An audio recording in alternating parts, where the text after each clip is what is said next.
Bueno, muy buenas tardes a todos, a todas. Les damos la bienvenida a este segundo encuentro de nuevas tendencias en materia de responsabilidad parental a partir de la pandemia. Y bueno, no les quiero sacar tiempo acá a las profesionales que van a exponer, así que Cecilia, cuando quieras. Bueno, muchas gracias, Julia. Bueno, hola a todos, a todas. Entiendo, ahí se seguirán conectando. Bueno, buenas tardes.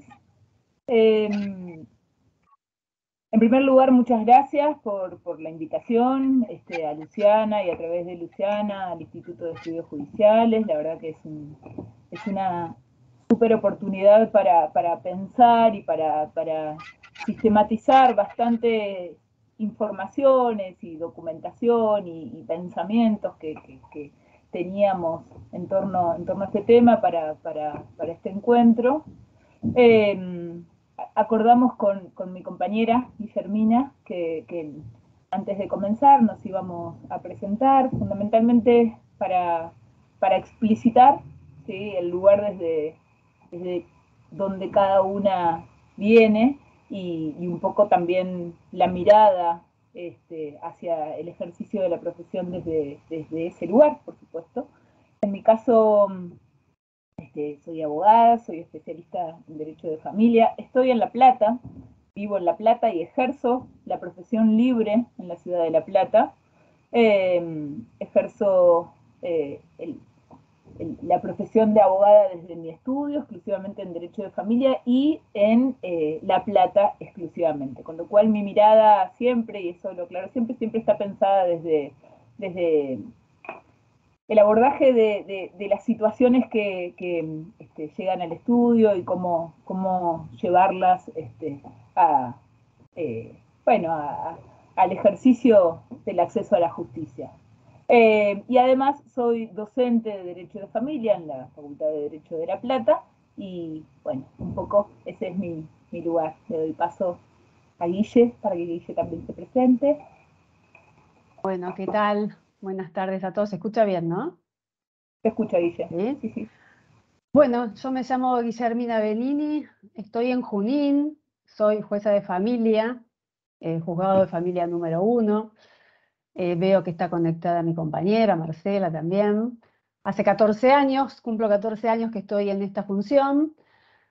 Ejercí la profesión durante 5 años y después entré en la justicia y ya hace 30 años que tengo este recorrido judicial, ¿sí? Además de esto, soy docente, pero de privado 1, o sea, de civil 1, lo cual me permite, nada, hacer estas interrelaciones entre familia y las instituciones básicas de derecho civil, y bueno, y conocida de Ceci de la vida y de cursos y de un montón de cosas que nos llevó a que hoy estemos acá compartiendo esta reunión y agradeciendo al Instituto, a Luciana, a Ana, Chechile, que pensaron en nosotras. Siempre digo, los que estamos en el interior es como más difícil por ahí acceder a estos cursos, así que más que agradecida. Y bueno, Ceci, ¿arrancás vos? Arrancamos. Dale, Dale. dale, dale. Bueno, gracias, Guille. Somos conocidas desde hace un montón de tiempo. De hecho, nos pasamos el fin de semana en un posgrado, viernes hasta súper tarde y sábado a las 9 de la mañana. Digo. Estaba, sí, Ese, de ese 9. nivel de conocimiento. Bien, Siempre nos bueno, encontramos en esas actividades, Ceci. bueno, gente. Algunas cuestiones como para considerar. La idea es hacer una serie de reflexiones en base a unas pantallas que fuimos armando, pero siéntanse con la libertad de habilitar el micrófono, consultar. Nosotras, mientras estemos hablando, podemos dejar de compartir la pantalla, conversar sobre algún tema. La idea es poder aprovechar este tiempo en cuestiones que sean efectivamente útiles y que nos permita reflexionar a todos y a todas. ¿Sí? Digo, acá no hay una verdad impuesta desde un lugar, sino es la construcción en un rato que nos tomamos para trabajar sobre estos temas. ¿Sí? Bueno, a ver. Ustedes me dirán ahora si mi power se ve. Mi power parece largo, pero no es tan largo. A ver, quisiera ver si lo puedo pasar. Bien, ahí se ve, Guille. Genial, perfecto. Bueno, un poco cuando nos propusieron esta charla o esta actividad o este encuentro, ¿sí? Un poco en esta dinámica de nuevas tendencias a partir de la pandemia, y con Guille el tema que teníamos con Guillermina era alimentos, digo, pensando bastante en torno a los alimentos y la pandemia, digo, a mí lo que se me representó como algo que ha quedado muy fuertemente en términos de derecho alimentario, tiene que ver con la relación entre el derecho alimentario y el derecho al cuidado, ¿sí? Eh, Sin ahondar en algo que seguramente todos y todas sabemos, la pandemia puso en evidencia el problema estructural que como sociedad tenemos en torno a los cuidados, ¿sí? Y cómo la estructura social en la que se asientan las relaciones de familia tiende, de alguna manera, a estereotipar esa tarea fundamentalmente en las mujeres. Desde ese lugar, cuando pensé en estas reflexiones, lo pensé desde este lugar. Digo, después de la pandemia, digo, creo que como nunca han quedado en el centro de la escena los cuidados, ¿sí? Y cómo esos cuidados los tenemos que relacionar, ¿sí? Con el derecho alimentario. Yo supongo que este Power va a quedar para quienes deseen consultarlo, pero por eso me interesaba como incluir algunas pantallitas muy chiquititas al inicio, y esto ya tiene que ver con mi deformación como docente universitaria, de poder remarcar algunas cuestiones que son como absolutamente esenciales cuando pensamos en el derecho alimentario, que tiene que ver con las distintas fuentes del derecho alimentario. Muchas veces hablamos de alimentos en general sin poder diferenciar las distintas fuentes sobre las cuales o de las cuales se deriva este derecho alimentario diferenciado, entre las cuales los alimentos debidos a hijos, hijas e hijes es una fuente más de carácter legal en el marco de un montón de otras fuentes que existen, en el marco ya sea de las relaciones de familia o incluso cuando estas fuentes derivan de la autonomía de la voluntad. Cuando hablamos de los alimentos debidos a los hijos, lo primero que tenemos que saber, o los alimentos derivados de la responsabilidad parental, que no necesariamente abarca todos los supuestos de alimentos, porque sabemos que los hijos mayores de 18 años y hasta los 25, si es que están estudiando o están formándose para la vida adulta, tienen un derecho alimentario que excede el derecho alimentario de los hijos menores de edad o derivados de la responsabilidad parental, pero que tampoco es un derecho alimentario similar al de los parientes, con lo cual, digo, estos alimentos debidos a los hijos, lo primero que tenemos que saber es que, como no tenemos un capítulo en el Código Civil que me hable de manera general de los alimentos, en general, para las otras fuentes del derecho alimentario, se aplican supletoriamente las reglas de los alimentos entre parientes, con alguna distinción, o por lo menos estas 5 distinciones que quería traer como para empezar a analizar, digo, con alguna distinción en torno a los alimentos para hijos e hijas.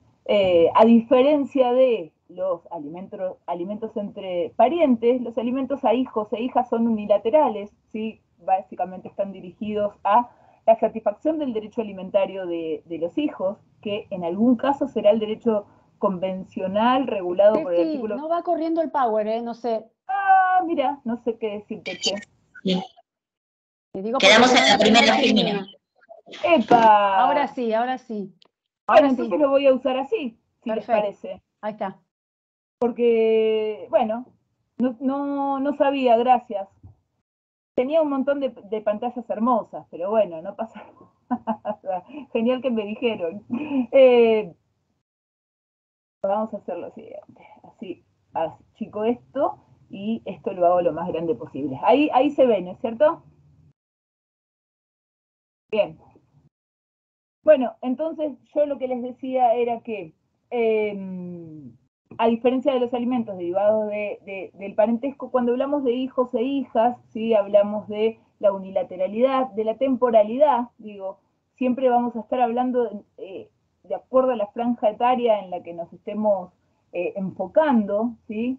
No van a requerir prueba de necesidad, y esto es absolutamente importante en términos de que prospere la acción de alimentos, aunque las necesidades van a ser necesarias para poder cuantificar cuánto es la obligación. Por supuesto que tienen un contenido amplio y este último requisito diferencial con los alimentos derivados del parentesco es que van a ser proporcionales a las capacidades económicas de cada progenitor.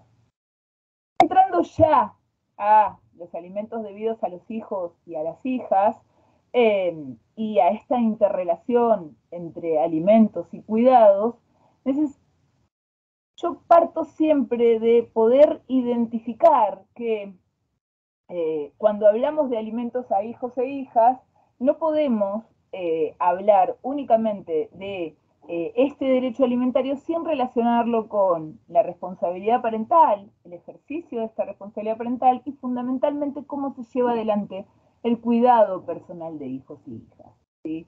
Porque en este punto, una de las cuestiones sobre las que vamos a avanzar tiene que ver con la praxis del caso concreto, ¿sí?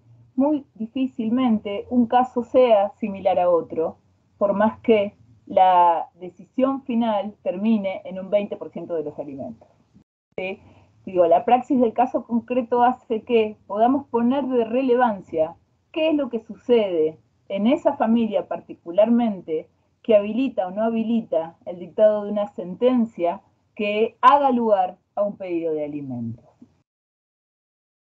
El cuidado previo a la pandemia, ¿sí? Era un concepto que por supuesto ya se venía utilizando, y era algo que explícitamente estaba como obligación convencional a partir de su reconocimiento por la CEDAW, sin ir más lejos, pero que el Código Civil y Comercial, además de dejarnos claro en sus artículos 1, 2 y 3 que el techo del ordenamiento jurídico civil no es el Código Civil y Comercial, sino que el techo es los instrumentos internacionales de derechos humanos, nos establece en distintas normas que regulan el derecho a la vida familiar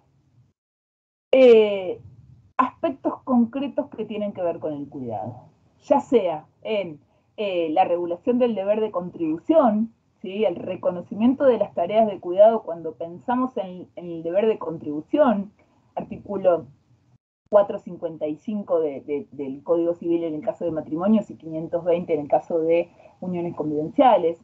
Ya lo visibilizamos y lo dimensionamos cuando hablamos de la atribución de la vivienda, ¿sí? El carácter de que la persona que queda a cargo del cuidado de hijos e hijas va a tener una consideración especial en el momento de pensar en la atribución de la vivienda. Sin dudas, en la compensación económica.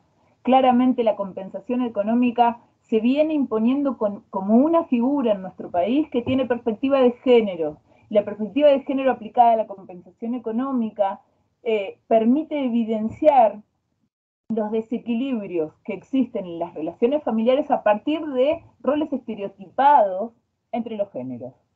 Y por supuesto, la responsabilidad parental y los alimentos a hijos e hijas. Yo creo que acá hice lío, pero no pasa nada porque voy a hacer esto.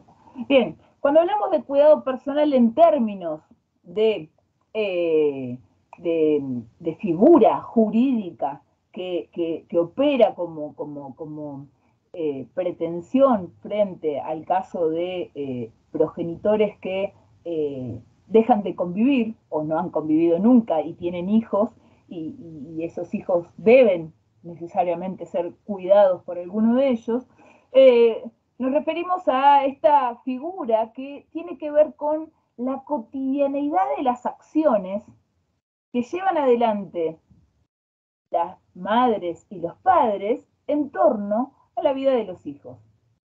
Muchas veces leo y a veces me enojo cuando se dice que reemplaza a la tenencia. En realidad, o que es lo mismo que la tenencia, en realidad el concepto de cuidado personal es un concepto diametralmente opuesto al de la tenencia y tiene que ver con esta praxis del caso concreto, cómo se lleva adelante en la cotidianeidad el cuidado de hijas y de hijos, ¿sí?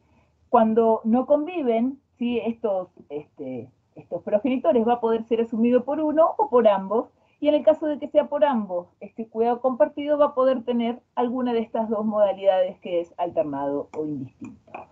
Por supuesto, no me voy a meter en este punto, pero digo, esta praxis del caso concreto indica que frente a un caso donde haya que determinar el cuidado, habrá que ver cuál es la mejor manera de llevar adelante este cuidado en función de algunas reglas que nos va a decir el código, ¿sí? Por un lado, la derogación explícita de este principio establecido en el Código Civil que estereotipó a lo largo de los años el rol de cuidadora de las mujeres y la necesidad de que los hijos menores de 5 años queden a cargo de las madres, artículo 206 del Código Civil derogado. Este artículo fue derogado y explícitamente en los fundamentos del anteproyecto de código se deroga por esta injerencia arbitraria en la vida privada de las familias en función de estereotipar el rol de las mujeres. Por eso el código lo que establece es que cuando tengamos que hablar de cuidado personal, la primera opción es que los progenitores se pongan de acuerdo. Digo, ¿quién mejor que los progenitores para determinar, los progenitores en compañía de hijos e hijas, de qué manera van a poder llevar de mejor manera este cuidado? ¿Sí? Y este cuidado implica todas estas acciones cotidianas que se llevan adelante en la vida del hijo y no implica solamente dormir. ¿Sí? Muchas veces cuando nos referíamos a la tenencia, hablábamos, bueno, de dónde duerme o quién lo tiene, ¿sí? Básicamente el cuidado es un concepto mucho más flexible que me va a dar una idea mucho más concreta de qué está pasando en esa familia. Cuando los progenitores no puedan ponerse de acuerdo, ahí sí la actuación judicial viene como una respuesta frente a esta imposibilidad de autocomposición, y la ley me establece que es un deber del juez o de la jueza priorizar el cuidado personal compartido indistinto, salvo que no sea posible. ¿Y por qué este cuidado personal compartido indistinto? Básicamente por este derecho humano básico reconocido por la Convención sobre los Derechos del Niño, que tiene que ver con el derecho a la coparentalidad, el derecho de los niños y niñas a ser criados preferentemente por ambos progenitores, pero en segundo lugar también para favorecer una estructura social donde el cuidado no quede relegado únicamente como una obligación a cargo de las mujeres, ¿sí? Digo, el cuidado personal compartido indistinto que me habilita a mí a pensar cómo cuida cada quien es un principio que satisface este doble juego de derechos en tensión. En ese marco ahí entramos a los alimentos, ¿sí? Recién ahí estamos entrando a los alimentos. Porque la prestación alimentaria o el derecho alimentario se inserta en este escenario donde cobra fundamental relevancia el tema de los cuidados, ¿sí? Bueno, ¿qué son los alimentos? El 659 me va a hablar de prestaciones monetarias y de la satisfacción de necesidades. El 659 es un artículo que forma parte de las disposiciones vinculadas con la responsabilidad parental, ¿sí? Con la responsabilidad de los progenitores y progenitoras en relación a la crianza y educación de los hijos, y que me va a establecer que los alimentos tienen por objeto la satisfacción de necesidades. ¿De qué necesidades? Bueno, de las necesidades de contenido amplísimo que tienen que ver con estos rubros: manutención, educación, esparcimiento, vestimenta, habitación, etcétera, ¿sí? Una serie de necesidades de contenido amplio. Y en este punto, ¿sí? Ahí tenemos esta diferencia que yo la traigo acá fundamentalmente porque es algo que ha sucedido mucho en pandemia. Digo, esta distinción entre los alimentos ordinarios y alimentos extraordinarios. Digo, como para introducir algunos de los temas que han aparecido en pandemia, tuvo que ver con esa situación paradojal en la que nos encontramos durante bastante cantidad de tiempo, donde los cuidados se fueron concentrando en alguno de los dos progenitores. Con lo cual, a partir de principios del 2020, empezaron a aparecer en los repertorios de jurisprudencia una serie de fallos que empezaron a dar cuenta, desde esta praxis del caso concreto, que había situaciones que estaban pensadas, diagramadas, conveniadas, sentenciadas para un momento absolutamente opuesto y diferencial a este en el que nos encontrábamos vigente esta pandemia, sea primero en ASPO, después en DISPO, con lo cual empezaron a aparecer sentencias rápidas, fundamentalmente por parte de juzgados de familia, sentencias rápidas que pudieran dar respuesta a esta situación de injusticia que se colocaba, ¿sí? A las... Es decir, a través de una conciencia no... Hola. Bueno, decía que fueron los juzgados de familia, a partir de los planteos de abogados y abogadas, quienes empezaron a dar cuenta de esta necesidad de empezar a pensar en alguna categoría diferencial vinculada a la resolución de estos casos en particular. Por supuesto que esto no fue el único, la única respuesta rápida que hubo que dar por parte de la justicia de familia, entendiendo justicia no solo a los jueces y juezas, sino también a los abogados y abogadas que llevan adelante las pretensiones, pero me limito a esto, que es el tema que nos tocó hoy con Guille charlar. Uno de los casos más emblemáticos, o por lo menos que yo recuerdo, que esté publicada, tiene que ver con este caso que resolvió el juzgado de familia número 1 de Tigre, donde una señora lo que planteó es que a partir de la pandemia se tuvo que hacer cargo exclusivamente de los cuidados del hijo. Y ahí hubo una argumentación por parte del padre, una argumentación absolutamente estereotipada y patriarcal, que podemos encontrar en innumerable cantidad de veces hoy todavía en los expedientes ahora digitales, que tenía que ver con decir, bueno, se quedó con el nene es chiquito, donde come uno, comen dos. ¿Por qué hoy tengo que estar pagando más si el nene come poco?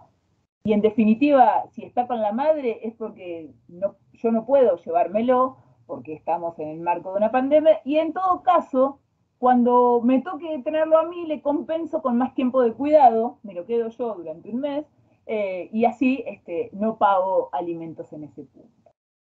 Argumento que solemos encontrar frecuentemente en las argumentaciones jurídicas. Y acá la jueza empieza fundamentalmente a analizar la cuestión desde una perspectiva de género, y dice que en base a la necesaria perspectiva de género que debe adoptar la magistratura, impartiendo una justicia igualitaria que abandone los estereotipos de una sociedad patriarcal, superando las discriminaciones de género, la cuestión no puede reducirse a analizar los gastos de la comida del niño, ni rechazar el pedido por falta de ticket del supermercado. Porque esto es otra cosa que decía el señor, no probó que tuvo que gastar más plata para darle de comer. Afirmar que el pedido debe rechazarse porque donde come uno, comen también un niño de 5 años, resulta peyorativo hacia la mujer cuyos cuidados hacia el hijo comprenden mucho más que simplemente comprar comida. En definitiva, este tipo de afirmaciones replican patrones discriminatorios que desvalorizan a la mujer y cosifican al niño. En ese marco, la propuesta, incluso le dice la jueza, la propuesta efectuada frente al pedido de auxilio económico de que para compensar al niño viva un mes entero con su padre, pasa por alto el derecho del niño a mantener siempre que sea posible contacto fluido con los progenitores, ¿sí? Con tal de no pagar una cuota alimentaria, se ofrecía que el pibe se quede a comer durante un mes con este papá. Por lo tanto, la propuesta efectuada por este papá no va a responder al interés superior de este niño, sino más bien a la imposibilidad del progenitor de anteponer el bienestar de su hijo por sobre los diferidos con la señora M. Y ahí se ordena el pago de una suma de 15.000 pesos, 15.000 pesos hace 2 años, o un poco más de 2 años, en concepto de cuota alimentaria extraordinaria. Y ahí hubo toda una argumentación a partir de estos casos en torno a si lo que estábamos planteando era una cuota extraordinaria y lo que había que llevar adelante era un reclamo por alimentos extraordinarios, o se trataba de una situación absolutamente distinta que tenía que ver con la pandemia, y en todo caso lo que se necesitaba era una cuota supletoria. Yo ahí solamente voy a poner como resolución, digamos, lo que en el Departamento Judicial de La Plata se entendió, en el sentido de que los alimentos extraordinarios son otra cosa. Digo, los alimentos extraordinarios son es un derecho que se ejerce frente al acontecimiento de circunstancias que de ninguna manera se van a poder prever y que nada tiene que ver con la previsibilidad, ¿sí?, en el curso ordinario de las cosas.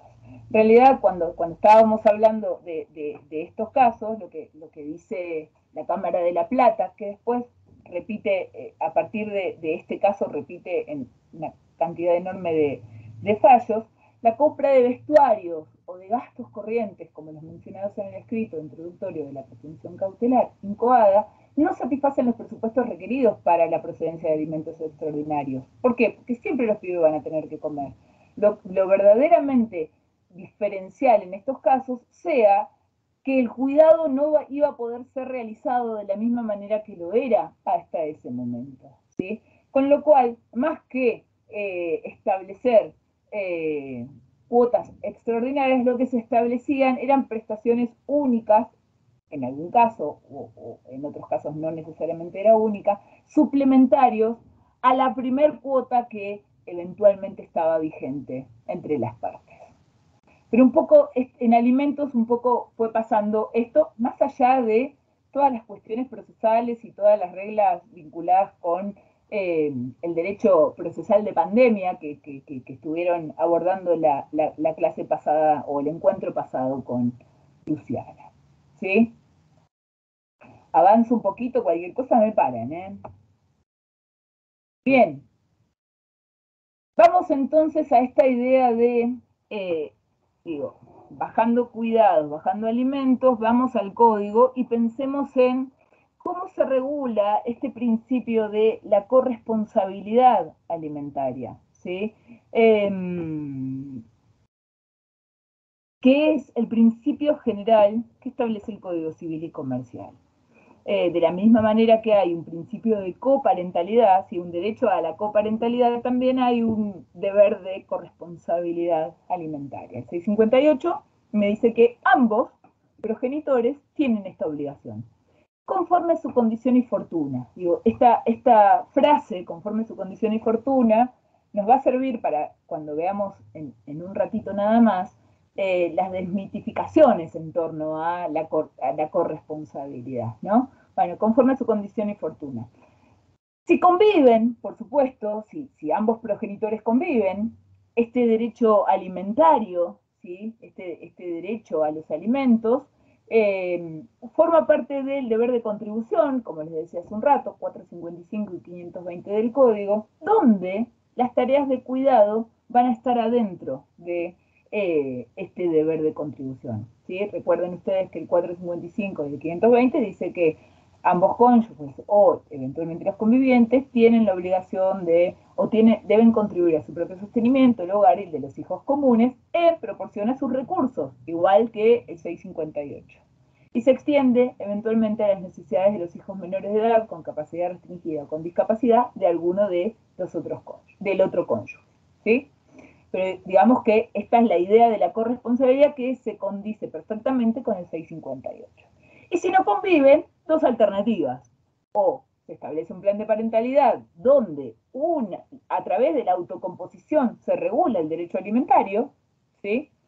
Se regularán todos los aspectos vinculados con el cuidado, más la cuestión vinculada con el derecho alimentario, o será determinado judicialmente, ¿sí? Si se determina judicialmente, la regla del 666, que es el que me establece frente a aquellos casos de cuidado compartido indistinto, cómo va a funcionar el deber alimentario, me va a establecer que los gastos comunes deben ser solventados por ambos. Y acá pregunto, digo, ¿ambos por mitades? No, ambos en proporción a sus recursos. Digo, siempre la regla de la proporción de los recursos es común a todo el derecho alimentario. Y si ambos progenitores cuentan con recursos, hola, escucho cosas, por eso pregunto hola, por si alguien habilita el micrófono y quiere hablar. Bien, si ambos progenitores cuentan con recursos equivalentes, bueno, cada uno se hará cargo de la manutención. En cambio, si no son equivalentes, prosperará una cuota alimentaria a los efectos de garantizarle al niño el mismo nivel de vida en ambos hogares. Es decir, que el 666 me va a hablar de los recursos, equivalentes o no, y de los gastos comunes soportados por ambos. En cualquiera de los casos, sea que convivan de acuerdo al 455 o el 660 en el caso de que dejen de convivir, es necesario evidenciar y cuantificar, si fuera posible, las tareas de cuidado, porque se establece esta evidencia de que las tareas de cuidado de aquel que las lleva a cabo tienen un valor económico, ¿sí? Y el 660, que es el artículo vinculado con cuidados y derecho alimentario, me establece que las tareas cotidianas que realiza el progenitor que ha asumido el cuidado personal del hijo tienen un valor económico y constituyen un aporte para su manutención. Bueno, habrá que cuantificarlo, digo, cuál es el aporte que implican estas tareas de cuidado, ¿sí? Y acá empezamos a desterrar algunos mitos para pensar en la cuantificación de estas tareas de cuidado. Estos 5 mitos los tomo de un trabajo de Mariel Molina de Juan, que es un trabajo publicado por ella, donde se llama así, Desterrando mitos, donde en principio, pensar en cuantificar las tareas de cuidado, para pensar en esta cuantificación, tenemos que empezar a derribar algunas de las cuestiones que vienen como impuestas o sin cuestionar. En primer lugar, es un mito que es un 50% cada uno. ¿Por qué es un mito? Porque el aporte en la corresponsabilidad tendrá que ver con la condición y fortuna de cada uno de los progenitores. En segundo lugar, este mito del mantenimiento del nivel de vida durante la convivencia. Bueno, la verdad es que si durante la convivencia tenían un nivel de vida, muy posiblemente, después que dejen de convivir, el nivel de vida podrá verse disminuido, pero además no hay ninguna norma que me establezca este derecho al mismo nivel de vida. En todo caso, lo que vimos en el 666 es que, frente a un cuidado personal compartido, la prestación alimentaria tiene por objeto garantizar el mismo nivel de vida del niño en ambos hogares. Si la madre tiene recursos, no prospera, y en este punto los recursos tienen que ver con la igualdad o no de los recursos. En función de la condición y fortuna de cada uno, los alimentos son un porcentaje, ¿sí? El porcentaje en el sueldo de alguno de los progenitores es una alternativa frente a un contexto inflacionario como el que vivimos o como el que venimos viviendo, pero no necesariamente hay un límite en torno a los porcentajes, porque básicamente la cuantificación dependerá también de cuáles son las necesidades de los hijos o de las hijas. Y en ese punto, bueno, eso es como algo muy interesante en torno a cómo ponderar, ¿sí? Cómo balancear las necesidades por un lado y las capacidades económicas de los progenitores. Y si se comparte el cuidado, no se deben alimentos. Digo, esta es la posición que asumía este progenitor que decía, bueno, no me impongan alimentos, me lo quedo un mes más y con eso compenso los alimentos que debería pagar, ¿sí? Digo, la praxis del caso concreto indica que el derecho alimentario prospera y no es compensable con cuidado, ¿sí? Y el cuidado no debería ser la variable de cambio para no pagar alimentos, ¿sí? Bien, en ese marco, analizar tareas de cuidado de alimentos implica necesariamente hacer jugar la perspectiva de género en el derecho alimentario. Y la perspectiva de género en el derecho alimentario no es una categoría que me permita analizar cómo resolver un conflicto únicamente al momento de la sentencia, ¿sí? Yo estoy convencida que la perspectiva de género claramente forma parte de un reclamo concreto por una justicia feminista, sin duda, pero además la perspectiva de género tiene que estar presente al momento de asesorar, al momento de fijar la cuota, pero también al momento de valorar los incumplimientos de las obligaciones alimentarias. Yo siempre hago hincapié, o a mí me gusta mucho hacer hincapié, en las responsabilidades que abogados y abogadas tenemos en torno al ejercicio de la profesión y a la necesaria argumentación en torno a la efectividad de los derechos cuando llevamos adelante nuestro trabajo. De hecho, si tuviéramos tiempo, tengo alguna cuestión al final como para mencionar en torno a la responsabilidad profesional de quienes llevamos adelante determinados planteos. Bien, dicho esto, ¿sí? O dicho hasta acá, me parece interesante esto que ha dicho un juez de paz de Lobos, donde lo que él señala es, a ver, si estamos hablando, en 2018, ¿no? En 2018 lo que dice este juez es, bueno, si estamos hablando de este nivel de praxis desde el caso concreto, ¿sí? De esta praxis de la realidad, frente a cualquier reclamo alimentario, quien reclama alimentos va a tener que probar de alguna manera o acreditar de alguna manera cómo se da el cuidado en el caso concreto, ¿sí? Y termina diciendo, parece lógico exigir a quien reclama alimentos en su nombre haber asumido el cuidado personal cualquiera sea su clase y modalidad. Y esto es interesante en función de poder argumentar desde un lugar distinto, ¿sí? Bueno, ¿cómo se da el cuidado? ¿Quién lleva adelante los cuidados? ¿Sí? ¿Quién no cuida? ¿Cómo se cuida?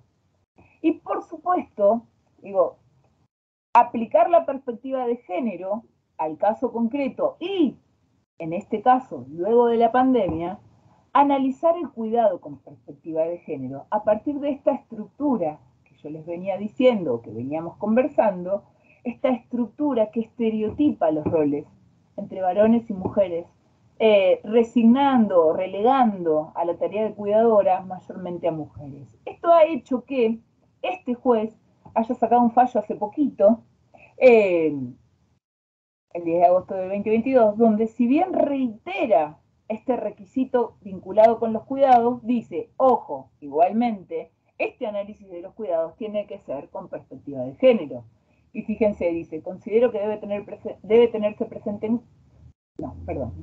en cuenta la particular situación laboral y económica actual de la señora P. y sus antecedentes inmediatos de cara a la distribución de las cargas alimentarias y establecer en el marco de un ejercicio de reconstrucción en la interpretación y aplicación del principio de igualdad que el señor L contribuya a aquellas, es decir, a la satisfacción de necesidades, en una medida mucho mayor. Este era un caso donde aplicar la perspectiva de género en torno a este caso habilitaba o evidenciaba todo un trasfondo de violencia económica de la cual era víctima esta mujer, que independientemente de que las tareas de cuidado eran similares, ¿sí? Absolutamente similares, la responsabilidad en la cobertura de esas necesidades económicas eran diferenciadas, ¿sí? En torno a esta situación en la que se encontraba la madre. Es decir, pondero el cuidado, pero este cuidado lo pondero a partir de saber que cuando estamos hablando de cuidado no estamos hablando de iguales, estamos hablando de una estructura social donde prioriza el rol de cuidadoras de las mujeres.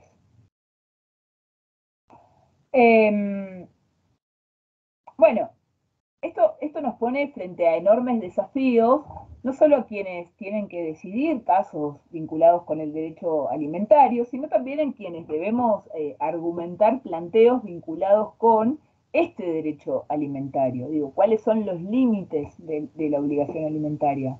¿Cuáles son los techos? ¿Cuáles son los pisos? ¿Sí? Frente a estos mitos que todavía siguen operando en torno a los alimentos.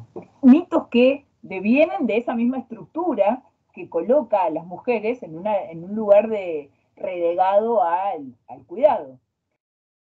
Sin duda, para la provincia de Buenos Aires, hablar de cuidados y explicitarlos y hacerlos evidentes forma parte de una carga que además ha sido señalada por nuestra Suprema Corte el 7 de junio del 2017 en un fallo súper interesante donde accede a un recurso, a un RIL, digo, por parte de una mujer, donde lo que dice es que al momento de determinar la cuota alimentaria no se habían ponderado las tareas de cuidado, con lo cual la Suprema Corte lo que dice es vuelva y pondérense las tareas de cuidado y determínense en el caso concreto cómo llevar adelante una determinación o una cuantificación de la cuota alimentaria teniendo en cuenta esas tareas de cuidado.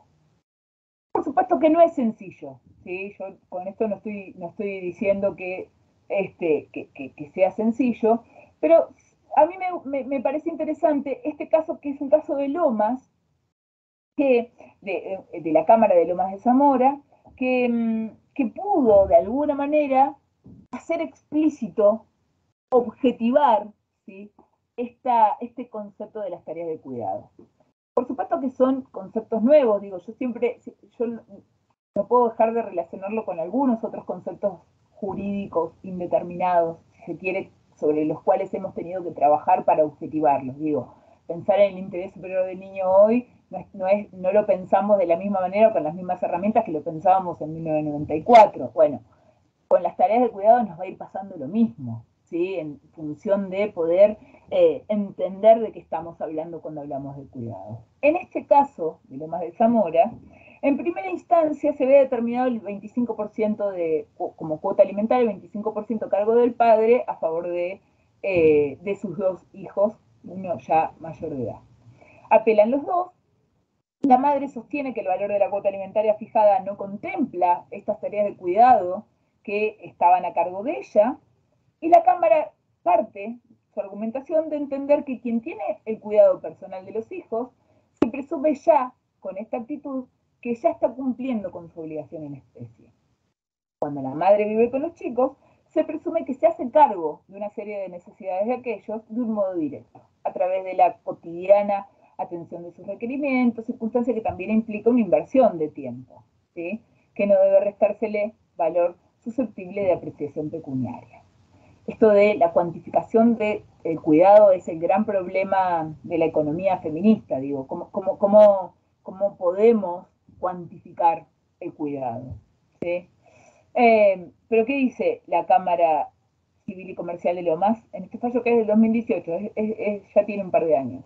Dice, la actividad del progenitor que se encuentra a cargo de los niños no se agota ni limitan las básicas tareas del hogar, sino también deben medituarse aquellas otras de igual o mayor relevancia, tales como las de apoyo, contención, afectiva, escolar y educativas, deportivas o de esparcimiento.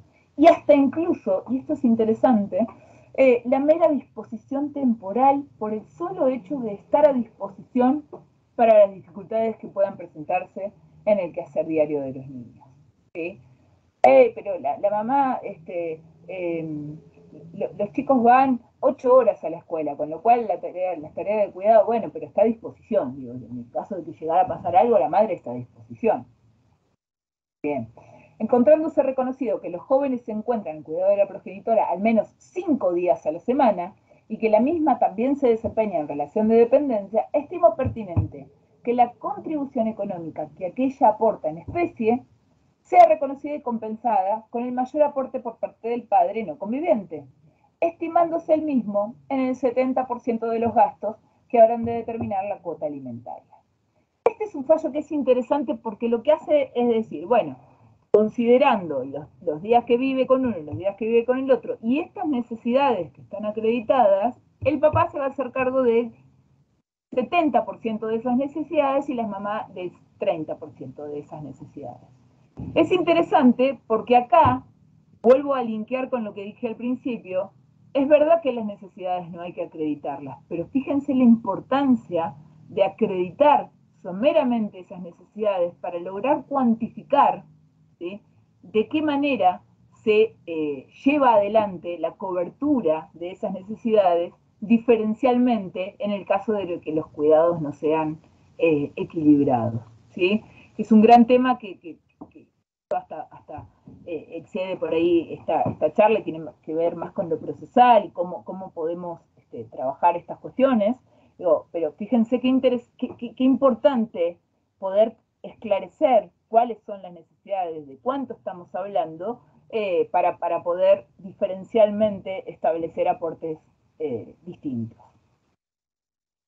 Un fallo novedoso, o por lo menos que para mí era nuevo, es de agosto del 2022, no tiene la fecha, o por lo menos no está publicada la fecha, es un caso de Salta, donde en primera instancia el señor, habían establecido una cuota alimentaria del 40% del sueldo del señor. El señor era piloto internacional, con lo cual vivía gran parte del mes fuera, y gran parte del mes, y quizás los tiempos que estaba en Salta, que es donde vivía, no necesariamente era los sábados de 8 a 12, qué sé yo, dependía en función de los vuelos.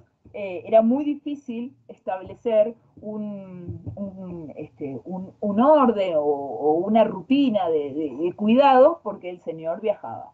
Con lo cual se estableció esta cuota alimentaria del 40%. Y el señor apela, y cuando apela dice, con ese 40% yo estoy cubriendo todas las necesidades. Y la madre tiene ingresos.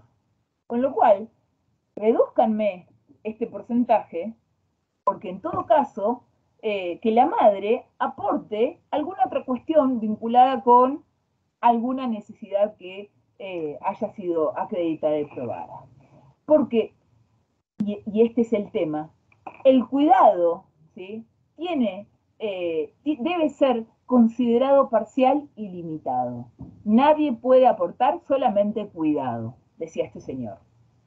La jueza, o la Cámara, mentira, la Cámara, lo que dice, por supuesto, confirma la sentencia de primera instancia, pero le dice a él, con alguna también consideración particular al patrocinio que llevaba adelante esta pretensión, pretender que el aporte de las tareas cotidianas de cuidado personal que ejercita la actora sea considerado como parcial y limitado es restarle mérito y valor a una contribución vital para la familia, que no solo redunda en el beneficio de los hijos, a quienes se les está garantizando su protección, atención, desarrollo y formación integral, sino también resulta beneficioso para el propio demandado, quien puede cumplir cabalmente con su ocupación laboral, piloto aerocomercial, lo que es evidente que le insume tiempo y le obliga a ausentarse del país con frecuencia, situación que, de facto, provoca alteraciones en ese cuidado y la comunicación con ellos. Fíjense en este caso cómo ya la argumentación en torno al cuidado va un poco más allá. Digo, y empezamos a hablar de, bueno, puede ser que el cuidado sea el aporte único que lleve adelante a alguno de los progenitores. ¿Sí? Bien. Algo que siempre que me pareció muy interesante a partir de alguna publicación que vi alguna vez en alguna red social, ¿sí? Y que por lo menos en lo que tiene que ver con el ejercicio de la profesión yo lo aplico permanentemente, tiene que ver con la cuantificación de las tareas de cuidado con días y horas, ¿sí? Muchas veces me pasa que en el desarmar algunas estrategias o algunas resistencias en torno a pensar el cuidado, digo, es muy útil pensar, bueno, no cuántos días está con cada quien, sino cuántas horas están con cada quien. Y eventualmente poder ver cuáles son esas horas que están con uno y con el otro en función de cuál es la actividad que, además de estar cuidando, llevan adelante los chicos. Digo, si son horas activas donde están haciendo tarea o son horas donde los chicos están durmiendo. Digo, bueno, esto es súper importante, digo, ponerle días, ponerle horarios, ponerles acciones a los efectos de poder cuantificar las tareas de cuidado. ¿Sí? Bien. Acá tenía varios recortes y tenía en realidad una frase muy interesante de Aida Kemmelmacher que tiene que ver con el último tema que voy a abordar y que seguramente conversaré ahora con Guillermina, que tiene que ver con la efectividad de la sentencia de alimentos, ¿sí? Aida Kemmelmacher dice que la sentencia que fija alimentos es el paradigma de el incumplimiento.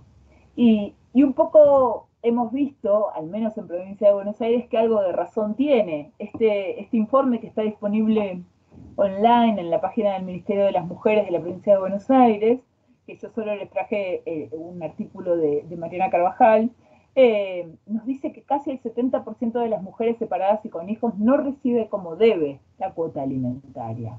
Hay sin dudas, atrás de los alimentos, un problema de efectividad o eficacia de esas sentencias que se dictan. Y muchas veces tiene que ver con esta estructura sobre las que se asientan estas tareas o estos roles asociados a los cuidados. En ese marco, el Código Civil y Comercial otorga una serie de herramientas muy importantes que tienen que ver con garantizar la efectividad y que siempre es interesante echarle mano como para repensar y para abrir algunas estructuras que por ahí no aparecen de primera mano. Digo, este artículo 550 plantea la posibilidad de disponer medidas cautelares para asegurar el pago de alimentos. ¿De qué tipo de alimentos? Por supuesto de los definitivos, de los convenidos, de los provisionales, pero también de los futuros, ¿sí? Es posible argumentar el planteo de una medida cautelar a los efectos de garantizar alimentos futuros, ¿sí? Medida que puede ser muy valiosa en contextos de violencia económica, ¿sí? Donde, qué sé yo, bueno, un montón de situaciones, la praxis del caso concreto. La responsabilidad solidaria establecida en el 551, la responsabilidad solidaria de quienes hablamos o quienes decimos del empleador. Sin embargo, la ley es mucho más amplia. No dice que la responsabilidad es únicamente del empleador. Dice que va a ser solidariamente responsable del pago de la deuda alimentaria quien no cumple la orden judicial de depositar la suma que debió descontar a su dependiente o a cualquier otro acreedor. Digo, ¿cuáles son las relaciones comerciales o las relaciones civiles que pueden hacer que una persona sea deudor y acreedor? Bueno, es una herramienta a la cual podría echársele mano frente a algún caso concreto, qué sé yo, no lo sé. Alguna indemnización, ¿sí? No necesariamente tiene que ser el trabajo. Bueno, por supuesto la tasa de interés más amplio, pero digamos que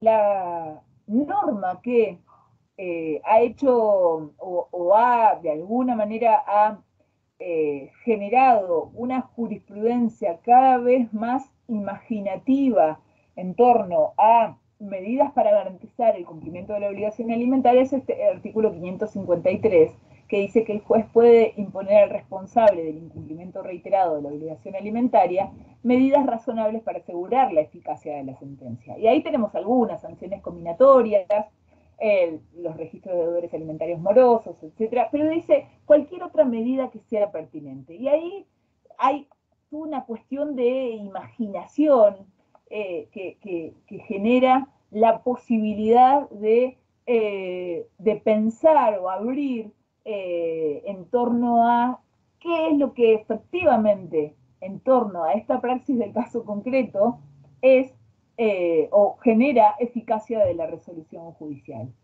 Acá traigo a Martina Alessi, que en el libro de Silvia Fernández sobre derechos de niños, niñas y adolescentes, Martina Alessi es un abogado que ha sido juez de familia en Rawson y que ha tenido sentencias muy controvertidas en materia de eficacia de sentencias de alimentos. Hoy ya no es más juez, es abogado en ejercicio de la profesión, pero este es un buen artículo porque lo hace desde la doctrina y dice, respecto de la cobertura de necesidades y genera la falta de pago de la cuota alimentaria, la medida debe dirigirse a perturbar en el deudor el goce de cualquiera de los rubros que él mismo afecta, menoscabando su fuente de ingresos y o el disfrute del nivel de vida, considerando entre estas, y pone el corte del suministro de servicios en domicilio, energía eléctrica, gas, televisión por cable, telefonía, internet, el secuestro inmediato de automóviles, la interdicción de la salida del país, el bloqueo de sus cuentas bancarias y tarjetas de crédito y débito, la prohibición de utilizar medios de transporte públicos, aéreos, fluviales y terrestres, etc.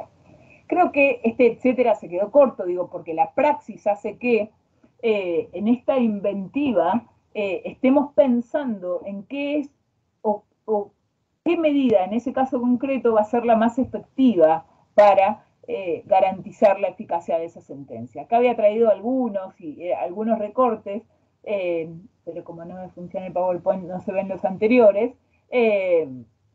pero que terminaba con este de Córdoba de hace un par de años, donde por no pagar la cuota alimentaria al padre le prohibieron no solo ir a ver a talleres, sino entrar a los bailes del cuarteto. Digo, piensen qué interesante pensar en el caso concreto cuáles son aquellas medidas que efectivamente me van a garantizar la eficacia.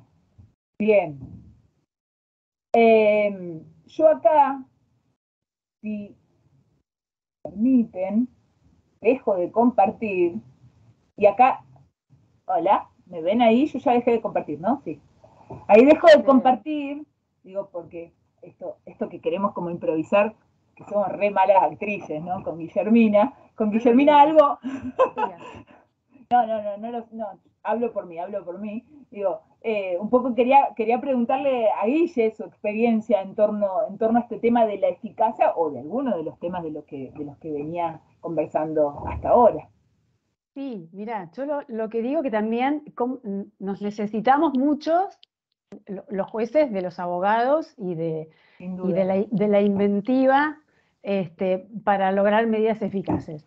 Medidas eficaces hemos tratado de sacar todas las que has nombrado en general, licencia de conducir, obviamente la inscripción en el registro.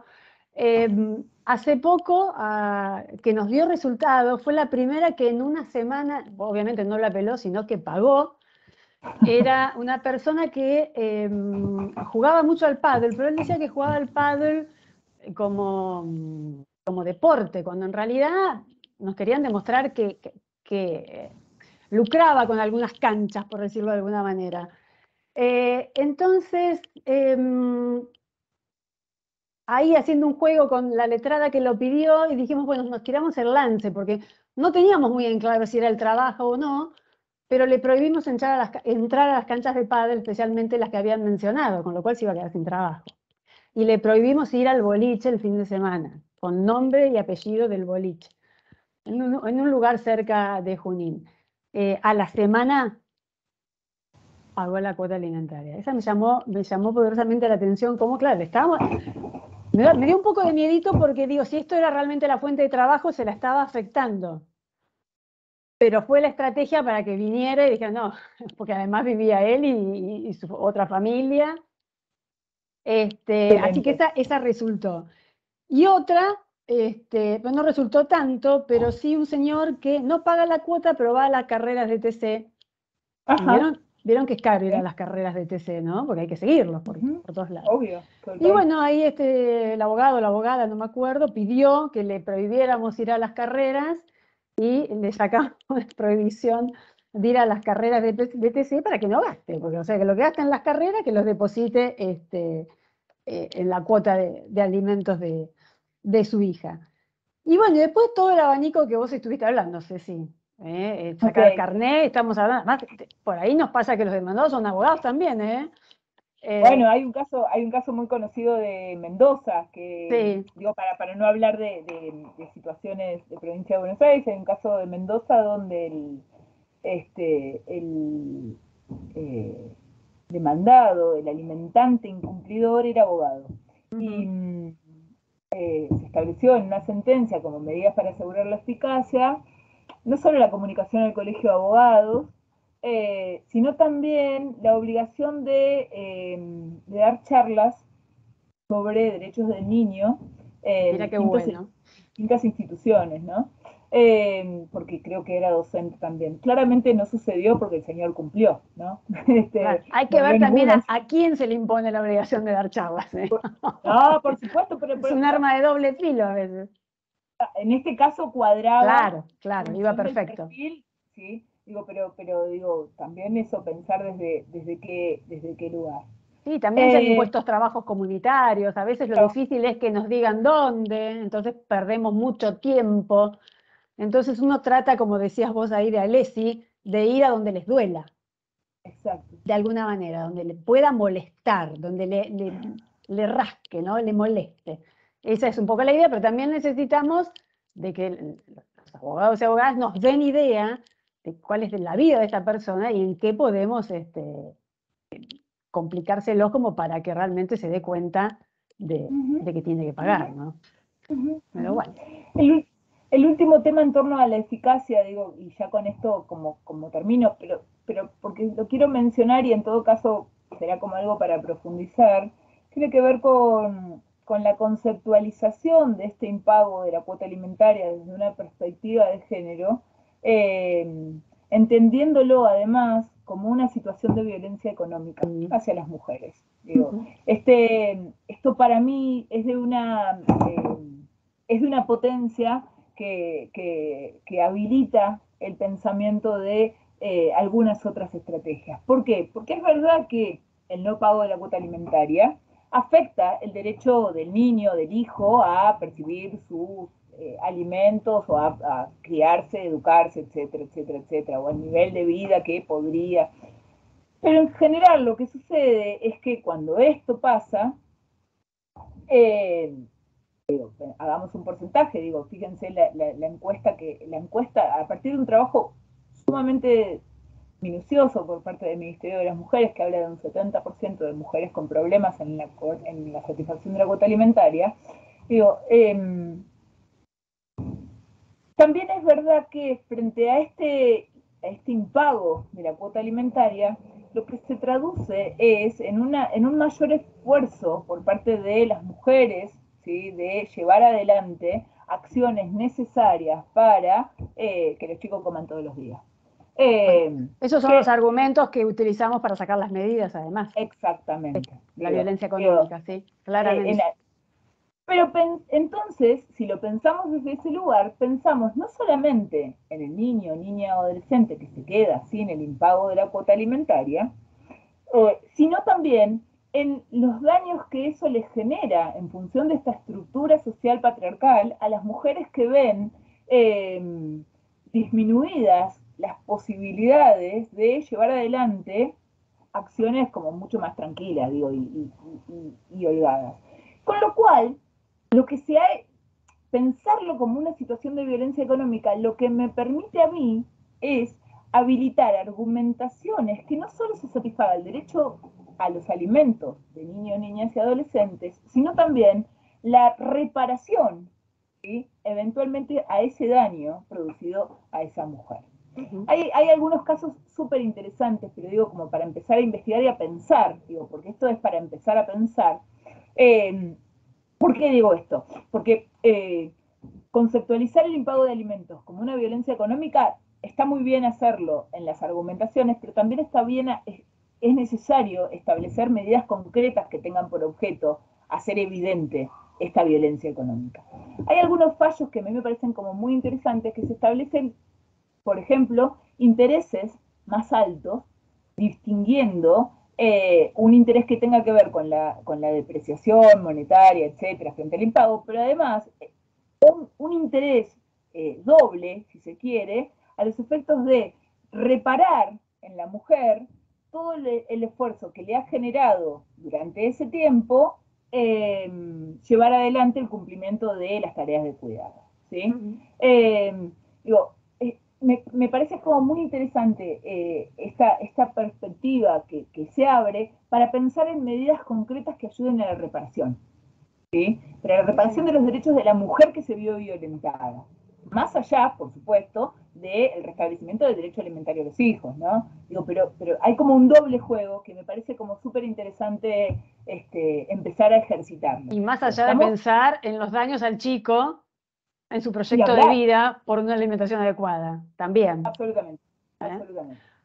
Bueno, no sé si... Yo acá dejo, por supuesto quedo a disposición y atenta a tus palabras, Guille. Bueno, yo voy a compartir, no sé si alguien quiere hacer alguna pregunta, Ceci.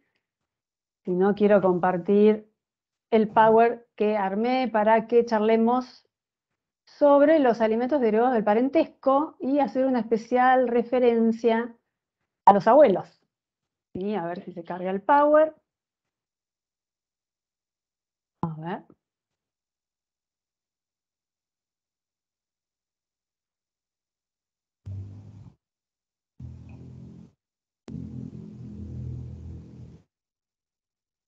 ¿Ahí se ve?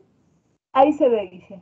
¿Se ve grande? Pues yo lo veo chiquito, no sé, a mí me excede. El Meet no me gusta, el Team, digo. El Team. Yo lo veo bien, pero fíjate ahora si lo cambias, se ve todo. ¿Se ven las filminas abajo? No. Se ven bien, ¿eh? Ah, perfecto, entonces soy yo la que... Pasa una a ver si te pasa lo mismo que a mí. ¿Ahí voy? Sí, perfecto. Bien. Bueno, bueno, habíamos hablado con Ceci de dividirnos un poco el tema de los alimentos y de lo que trajo la pandemia, que quiero decir que los que estuvieron la clase pasada, si la escucharon a Luciana, yo no tengo que hablar nada de pandemia, porque Luciana se dio una clase magistral de todo lo que fue la pandemia, los decretos, las resoluciones, las acordadas de la Corte, todo. Así que es mínimo lo que vamos a hablar de pandemia. Así que la idea es un poco profundizar en qué impactó la pandemia con los alimentos debidos o que se les puede reclamar a los abuelos. Entonces, con lo primero que quiero que comencemos es con conceptualizar al derecho alimentario como un derecho humano. ¿Sí? De ahí creo que tenemos que partir. Sabemos que nuestro derecho está atravesado por todos los tratados de derechos humanos que se incorporaron en la Constitución, en el 75, inciso 22, y que el Código Civil y Comercial del 2015 lo trae, lo recepta, lo plasma en este título preliminar que en tanto usamos, ¿no? En el artículo 1, 2 y 3, que nos permite resolver en este diálogo de fuentes, ¿sí? Los argumentos, los fundamentos del anteproyecto, que para mí son exquisitos, nos habla de qué se entiende por la constitucionalización del derecho privado y nos habla de esta comunidad de principios entre derecho, constitución, derecho público y derecho privado. Todos los estados que hemos receptado, adherido y firmado los tratados de derechos humanos tenemos por obligación respetar, proteger y facilitar el cumplimiento de los derechos que están reconocidos en los mismos. A nivel internacional, bueno, esta filmina yo les hice un pequeño resumen de dónde encontramos receptado el derecho alimentario, ¿sí? Y no debemos olvidarnos que el derecho de alimentos está en íntima vinculación con el derecho a la vida, y así lo sostuvo la Corte Interamericana de Derechos Humanos en Niños de la Calle o Villagrán Morales versus Guatemala, Cuando dijo el derecho a la vida comprende no solo el derecho de todo ser humano de no ser privado de la vida arbitrariamente, sino también el derecho a que no se le impida el acceso a las condiciones que le garanticen una existencia digna. ¿Dónde lo encontramos receptado? Artículo 11 y 30 de la Declaración Americana de Derechos y Deberes del Hombre, en cuanto al primero que habla de la preservación de la salud, el segundo que habla de deberes de hijos y padres, padres y hijos, ¿sí? El 25 de la Declaración Universal de Derechos Humanos, nivel adecuado que me asegure, entre otros, la alimentación, nivel de vida adecuado. El artículo 2, principio de progresividad, y 11, o sea, este principio de progresividad de los derechos humanos que no podemos retrotraernos, sino cada vez tratar de aplicar la mayor cantidad de recursos para su cumplimiento. Y el 11 del pacto, del PIDEX, de los DEX, que me reconoce el derecho de toda persona de mantener para sí y su familia un nivel de vida adecuado, donde me incluye la alimentación. Por supuesto que la Convención de los Derechos del Niño, en el artículo 27, un nivel de vida adecuado para su desarrollo físico, mental, espiritual, moral, social, en cabeza de los progenitores, de las personas responsables de su cuidado y del Estado. ¿Sí? Y del Estado. El protocolo de San Salvador, adicional de la Convención Americana sobre Derechos Humanos, me interesa traerlo a colación. ¿Por qué? Porque en este tema que hoy me toca conversar con ustedes, encontramos dos grupos o dos grandes grupos de vulnerables, ¿sí? Porque tengo a los niños, niñas y adolescentes y a los adultos mayores. Y esto es lo que me dice el protocolo de San Salvador. Fíjense, el 12 me dice: toda persona tiene derecho a una nutrición adecuada que le asegure la posibilidad de gozar del más alto nivel, bla, bla, bla, bla. Y el 17 habla del adulto mayor, ¿sí? Y me dice: toda persona tiene derecho a protección especial durante su ancianidad. En tal cometido, los Estados partes se comprometen a adoptar de manera progresiva las medidas necesarias a fin de llevar este derecho a la práctica. Y en particular, ¿qué? Proporcionar instalaciones adecuadas, alimentación, atención médica, bla, bla, bla. ¿Sí? En definitiva, ¿qué se busca? Fomentar en la familia y proteger a la familia los valores de comprensión, solidaridad, respeto y responsabilidad. En definitiva, los derechos humanos nos obligan a tener esta visión sistémica de los mismos, sin distinción de tipos de derechos, y tener en cuenta que todos tienen la misma jerarquía, porque todos ellos hacen a la dignidad humana, ¿sí? Entonces tenemos que tener la dignidad humana como faro, y esta visión unitaria de los derechos, evitando hacer divisiones. Sí, fíjense, por ejemplo, Basal nos dice que hay que adoptar una visión sistémica de los derechos humanos, sean civiles y políticos o económicos, sociales y culturales, porque una óptica escindida de aquellos pertenece al pasado y como reflejo de la confrontación ideológica de otra época, se encuentra desde hace tiempo superada. La observación general 12 del Comité del PIDEX, de los derechos económicos, sociales y culturales, me dice que el derecho a una alimentación adecuada está inseparablemente vinculada a la dignidad humana de la persona humana y es indispensable para el disfrute de otros derechos humanos consagrados en la Carta Internacional de Derechos Humanos. Así que tenemos el derecho a la alimentación en la misma jerarquía que el derecho a la vida y otros tantos derechos humanos. Como dije recién, en el tema de los derechos de los niños, niñas y adolescentes y los abuelos, vemos esta tensión entre dos partes vulnerables. Y tenemos la Convención de los Derechos del Niño por un lado, y por otro lado la Convención Interamericana de Protección de los Derechos Humanos de las Personas Mayores, que nos hizo saber que todas las personas tenemos derecho a transitar la vejez, que es la construcción social de la última etapa de la vida, así la define, en condiciones dignas, ¿sí?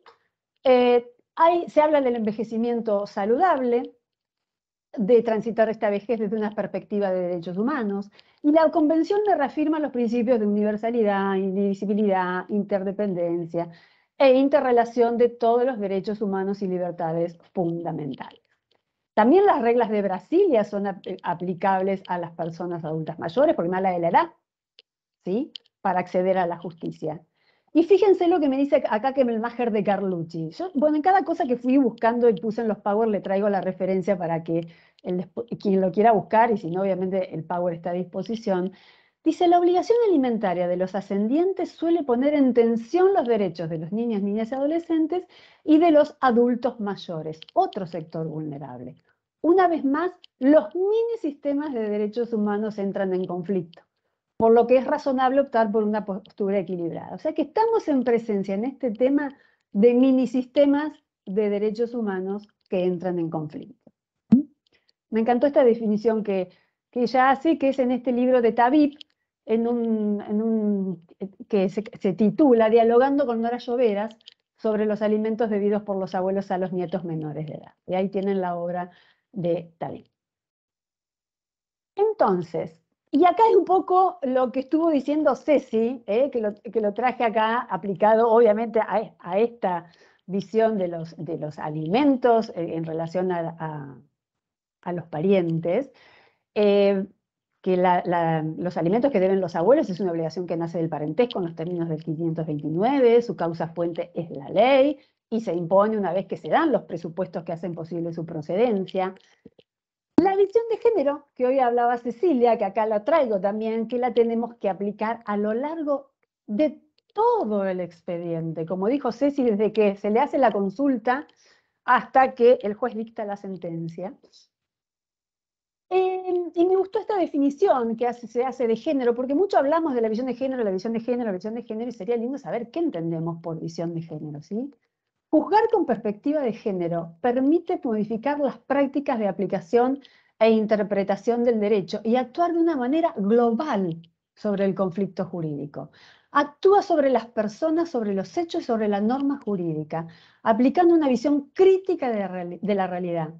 Es un método crítico de conocimiento de la norma, tanto sustantiva como procesal, así como de expresión en las resoluciones en las que se desprende y desechan estereotipos y roles discriminatorios universales.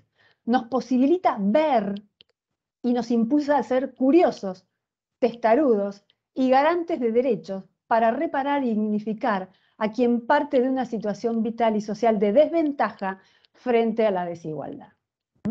Y por último, como recién terminaba Ceci su exposición, la violencia económica que tiene que estar presente, que la tenemos en la ley 26.485, porque no solamente tenemos perspectiva de niños, niñas y adolescentes, perspectiva de adultos mayores, sino que también tenemos la perspectiva de género. Y también tenemos a las mujeres que sufren esta violencia económica. Así que miren la intersección de vulnerabilidades que tenemos en la temática.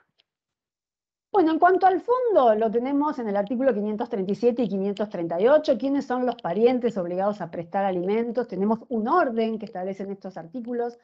Primero, los ascendientes y descendientes, y entre ellos están obligados los más próximos en grado. En el inciso B tenemos los hermanos bilaterales y unilaterales. En cualquiera de los supuestos, dice el artículo, los alimentos son debidos por los que están en mejores condiciones para proporcionarlos.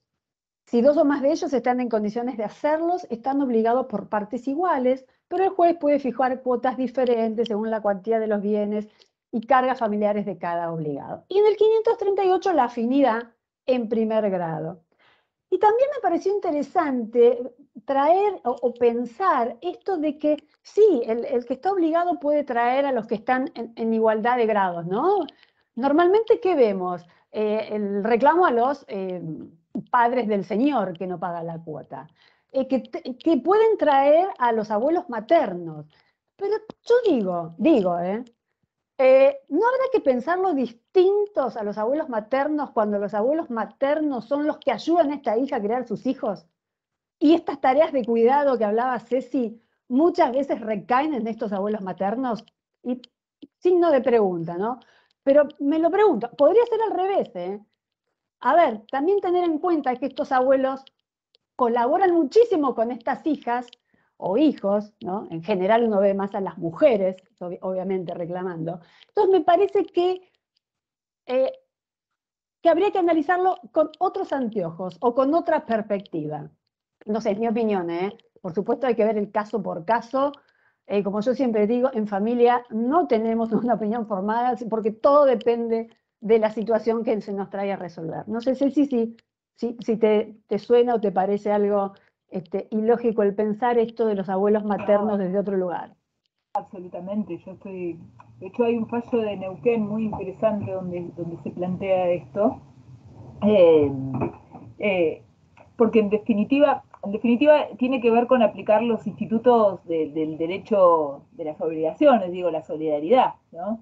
Bueno, estamos en solidaridad y estamos todos en la misma, bueno, pero el artículo menciona, de hecho, ahí lo habías puesto, que el juez puede, si bien puede establecer cuotas iguales para todos, el juez puede establecer cuotas diferenciadas. Exactamente, por eso me parece que hay que pensarlos desde otro lado. Absolutamente, porque también el cuidado tiene un valor económico. Exactamente. Desde ese lugar me parece y es absolutamente muy común escuchar, sí, a mí me ayudan mis padres, ¿no? En las tareas de cuidado, bueno, muchas veces económicamente, ¿no? Caen mucho en abuelos maternos. Sí. Y ahí hay algo que digo siempre yo, que lo planteo, también tiene que ver con la responsabilidad de estos progenitores por el hijo o la hija incumplidor que tiene, ¿no? Sí. ¿No? Digo, bueno, acá, ¿quién se hace cargo del hijo? Ahí también hay una responsabilidad en el plan de vida de la persona que incumple. Lo sufren los abuelos, ¿eh? Lo sufren los abuelos esto. No, sin duda, pero digo en cuanto a la diferenciación entre abuelos de una rama y de la otra. Lógico. Pero bueno, me lo traje a colación porque me parece que, bueno, esto que podemos traer a todos por igual, me parece que habría que analizar esta situación. Bueno, el fundamento de la obligación, entre parientes, es la solidaridad, y acá traje algunas definiciones que se da de solidaridad, como por ejemplo en el código de Herrera, Picasso y Caramelo, que dice: la fuente de obligación alimentaria encuentra su fundamento en la solidaridad familiar, que es uno de los pilares constitucionales del derecho que regula las relaciones de familia y responde a la finalidad de asegurar la digna subsistencia de los parientes más cercanos. La obligación alimentaria entre los parientes es recíproca, cosa que no vemos en la responsabilidad parental. La calidad de deudor y de acreedores puede recaer sobre la misma persona, aunque obviamente en periodos de tiempo diferentes, ¿sí? Siempre que concurran los presupuestos legales de procedencia. Solo el posterior estado de necesidad del hoy alimentante dará lugar a la exigibilidad de alimentos al actual alimentado. Otra definición de Molina de Juan: la solidaridad, que me gusta mucho, importa el reconocimiento de la realidad del otro y la consideración de sus problemas. Me dicen que no se ve el power. ¿Puede ser? Yo lo veo, Marce, me parece que sos vos. Se ve bien. Bien.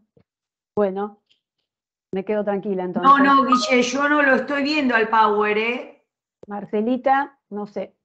Bueno, no importa, acá, yo tengo dudas. No, acá dicen que lo ven. Bueno, listo. Igual lo pasamos. Yo lo veo. Bueno, pero me dicen, a ver, quizás alguien más acá que pueda confirmar que lo ve, que no seamos Luciana y yo, porque quizás tengamos como algún rol acá diferenciado. Hay gente... No, pero hay gente que lo ve, debo ser yo que no lo veo. Bueno, perfecto. Excelente. Ahora me fijo, perdón, Guille, disculpa. No hay problema, igual después te lo paso, Marce, quédate tranquila. Dale, gracias, perdón. Te veo a vos, es lo mismo. Ay, sí. Es mejor. Vos decís, bueno. Sí. Compañera, la jueza del juzgado 2. Bueno, la solidaridad, la definición de Molina de Juan, que la uso mucho, importa el reconocimiento de la realidad del otro y la consideración de sus problemas como no ajenos, ¿sí? Sino susceptibles de resolución con intervención de los poderes públicos y de los demás.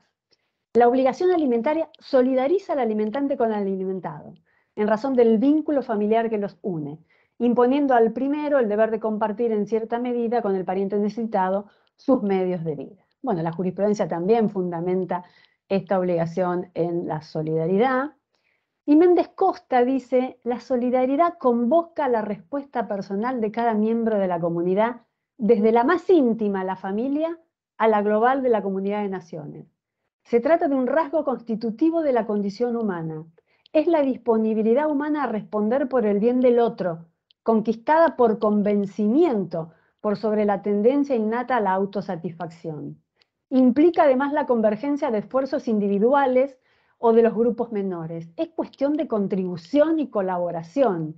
en contra de oposición y de dispersión. En concepción de Finis, la persona humana debe buscar y realizar los bienes humanos, no siempre en sí misma o en su propio beneficio, sino también en el común, en comunidad.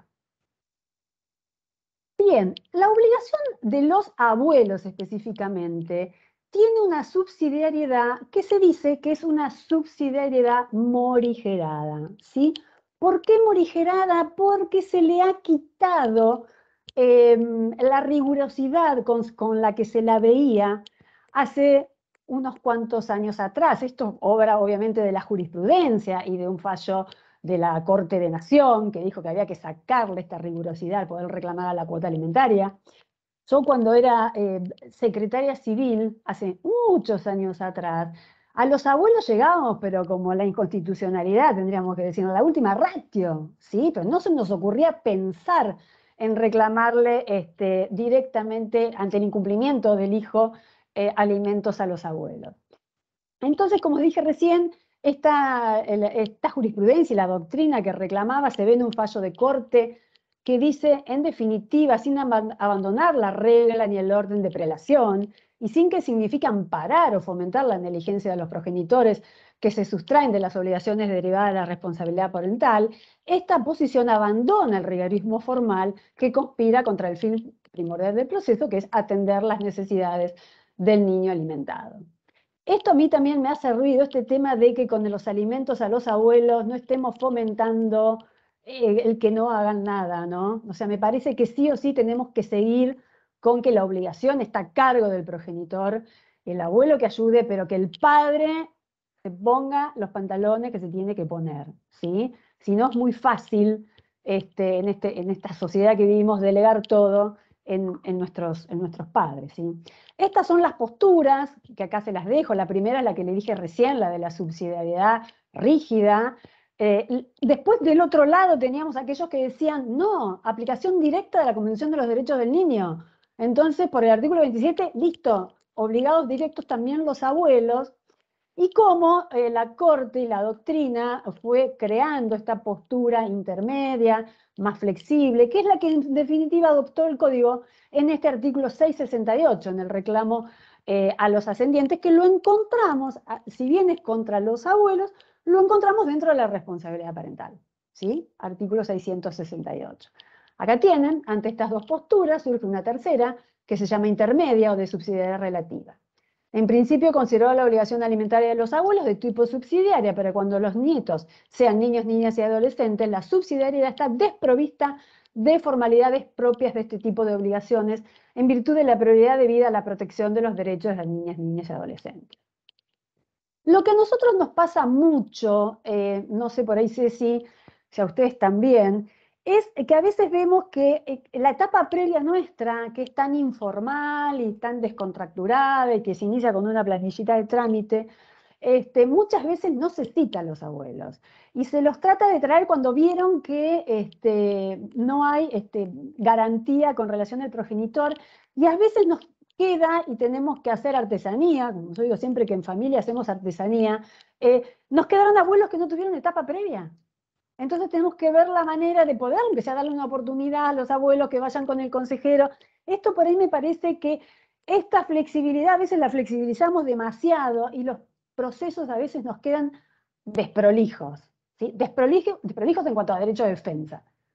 ¿Sí? Yo sé que después viene la demanda y le vamos a poder correr un traslado y vamos a poder a lo mejor arreglarlo ahí, pero ¿por qué no lo trajeron a la etapa previa? Si se arreglaba con el padre, bárbaro, pero que vengan a la etapa previa. Esta especie de desprolijidad se ve mucho, se ve mucho. Por supuesto que seguimos adelante y vamos tratando de ir emparchando como podemos, pero por ahí sería bueno que ya se planteara de entrada. Entonces uno ya lo tiene, que sea en esa planilla de trámite, que la demanda también era contra los abuelos. ¿Sí? Entonces el consejero ya puede trabajar con otra libertad. Y como les contaba hoy, que en este reclamo alimentario a los abuelos se debate, el debate que se plantea es en clave de infancias, de género, de adultos mayores y también, como decíamos hoy, de violencia económica hacia las mujeres. Esquisato, en una nota que hace, que ahora la vamos a ver más al final, que tiene que ver con un reclamo a tíos, que vamos a ver ahora como algo por ahí más novedoso del tema del reclamo entre parientes, dice que al momento de tramitar las peticiones o resolver el establecimiento de la mesada a cargo de los abuelos y abuelas, hay que considerar especialmente aquellos casos en los cuales el pretendido obligado es una persona mayor, más de 60 años. Es que la solidaridad familiar entre parientes no puede poner en riesgo la propia subsistencia del alimentante, más cuando resulta evidente que por su edad o estado de salud ya no puede procurarse por sí mismo ingresos mayores y muchas veces solo perciben un haber jubilatorio mínimo que a duras penas le permite cubrir sus gastos. En tales casos ha de considerarse que si bien el niño adolescente es un sujeto vulnerable, también lo es el adulto mayor. En efecto, las dificultades en las capacidades funcionales para ejercer plenamente sus derechos pueden constituir una causa de vulnerabilidad en el adulto mayor. De allí que se postula la necesidad de incluir entre los recaudos de procedencia de la acción la especial situación de los abuelos o abuelas, no solo en su faz patrimonial, capacidad económica para hacer frente a la cuota, sino también en su faz personal, edad, si es adulto o adulta mayor, estado de salud, carga de familia, hijos menores de edad a su cargo o con discapacidad, entre otros. O sea que es mucho lo que tenemos, no es tan sencillo el reclamo a los abuelos que se hagan cargo los abuelos. Tenemos que tener esta perspectiva de vejez o de adulto mayor. Bueno, en cuanto al cumplimiento de la cuota, la extensión y modo de cumplimiento, tenemos el 541 y 542, que si bien no es la cuota de la responsabilidad parental, es una cuota que el 541, cuando me dice lo necesario para la subsistencia, podemos pensar en que podemos inflar un poquitito esta cuota para cubrir todas las necesidades. Después también me habla de habitación, vestuario, asistencia médica, correspondiente a la condición del que la recibe en la medida de sus necesidades y de las posibilidades económicas del alimentante, ¿sí? Los dos extremos a tener en cuenta, en la medida de sus necesidades y posibilidades económicas del alimentante. Ahora, si es un niño o niña adolescente, lo necesario para la educación. Tenemos que tener en cuenta lo necesario para la educación. Se fija una renta en dinero, pero acá el obligado puede solicitar a lo mejor solventarlo de otra manera si justifica los motivos suficientes para ello. ¿Qué tenemos que probar y qué puede hacer la otra parte? Para que proceda el 545 nos dice que para que proceda la fijación de alimentos entre parientes, el que reclama tiene la carga de probar que le faltan los medios económicos suficientes, como también la imposibilidad de adquirirlos con su trabajo, no importa la causa por la que se encuentra en esta situación. Una vez tuve un reclamo entre hermanos mayores, o sea, ahí tenía parientes y tenía adultos mayores los dos. Y una de las defensas era, pero se patinó la sucesión. Bueno, se encontraba en esta situación. Se encontraba en esta situación. En cuanto a los niños, niñas y adolescentes, su necesidad se presume, y de quien reclama va a tener que acreditar verosímilmente las dificultades que tiene de percibirlo del principal obligado. Y esto es un agregadito que hago yo a la valoración que tenemos que hacer de la prueba, ¿no? Y ahí tiene un pequeño articulito que hice hace un tiempito sobre los alimentos debidos a los adultos mayores.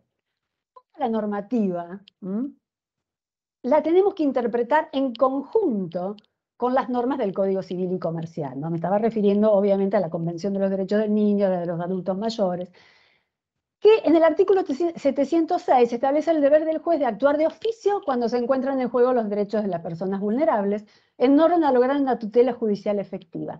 Reiterado en el 709, como también observar los principios relativos a la prueba que surgen del 710 en cuanto a la amplitud, a la libertad, a la flexibilidad y también las cargas probatorias dinámicas, o sea, que pruebe quien se encuentre en mejor situación para acreditar los hechos. La otra parte de la relación, como dije recién, tiene la posibilidad de la coparticipación, esto de traer al resto de los obligados, ¿no?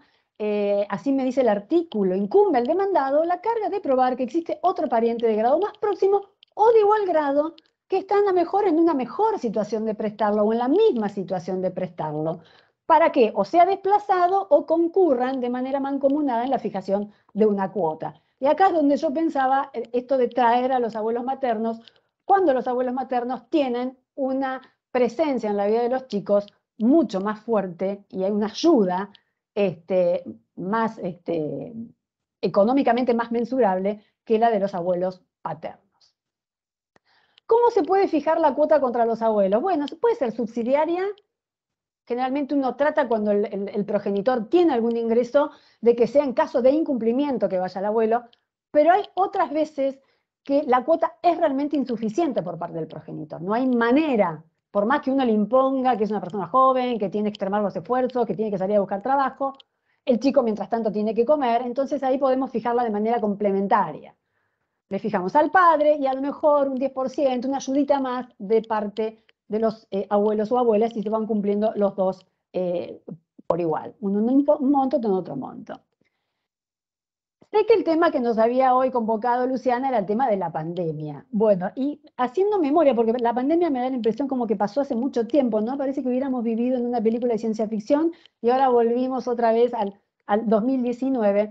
En su momento, cuando estábamos en esa situación de bastante desorbitados, ¿no? En cuanto al trabajo, Carlos Camps nos invita a varios funcionarios y magistrados del Foro de Familia a escribir una revista, o a participar en una revista, que tenía que ver justamente con las adaptaciones del proceso de familia en los tiempos de pandemia. Yo ahí les dejo cuál es la revista y algunos artículos muy interesantes que hubo, como el tema del Facebook, que lo habrán escuchado al doctor Gallo Quintián, la notificación por WhatsApp, que bueno, ya está más que estudiado, y que se ha venido a quedar en aquellas situaciones en que el código procesal no se puede cumplir. ¿Cómo que no? Sí, adelante. Las soluciones creativas tecnológicas, el trabajo de la doctora Montserrat de la justicia encorsetada. Yo creo que familia no somos una justicia encorsetada, la verdad que las formas nos pasan por un costado, ¿sí? Pero bueno, el artículo es excelente.